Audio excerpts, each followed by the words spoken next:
மகாநதி அடுத்த வர எபிசோடில் பார்த்திங்க அப்படின்னா விஜயை வந்து கோர்ட்டுக்கு கூட்டிகிட்டு போய் விசாரணை நடந்துட்டுருக்கு.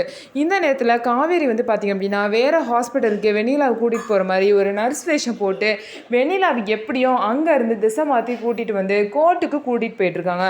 வெண்ணிலாவும் சாட்சி சொல்ல ரெடியாக வந்துட்டுருக்காங்க. அவங்க 2 பேரும் ஆட்டோவில் வந்துட்டுருக்க நேரத்தில் பார்த்திங்க அப்படின்னா பசுபதியோட ஆளுங்க நிற்கிறாங்க. அவங்க வந்து காவேரியும் வெண்ணிலாவும் பார்த்துட்டாங்க. அவங்கள்ட்டேருந்து தப்பிக்கிறேன்னு சொல்லிட்டு ஆட்டோலேருந்து இறங்கி வெண்ணிலாவும் காவேரியும் ஓடுறாங்க.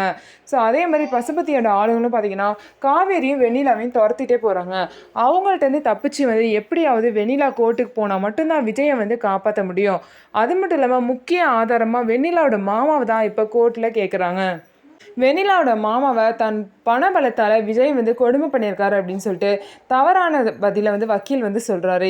இதை மீறி பார்த்திங்க அப்படின்னா வெண்ணிலாவோட மாமா வந்து அப்படிலாம் இல்லைன்னு சொல்லிட்டு உண்மையாக வந்து சாட்சி சொன்னால் மட்டும்தான் விஜயை வந்து அந்த கோர்ட் வந்து நம்புவாங்க. ஸோ பசுபதி, வெண்ணிலாவோட மாமா, அப்புறம் வெண்ணிலா, ஸோ இவங்க எல்லாம் வந்தால் மட்டும்தான் விஜயை வந்து காப்பாற்ற முடியும். ஸோ எப்படி வந்து குமரன், அதுக்கப்புறம் நிவின், காவேரி 3 பேரும் போராடி அவங்க 3 பேரையும் கூட்டிகிட்டு வந்து விஜயை காப்பாற்ற போகிறாங்க அப்படிங்கிற சுவாரஸ்யமானதை இந்த வாரத்தில் நீங்கள் பார்க்க போகிறீங்க.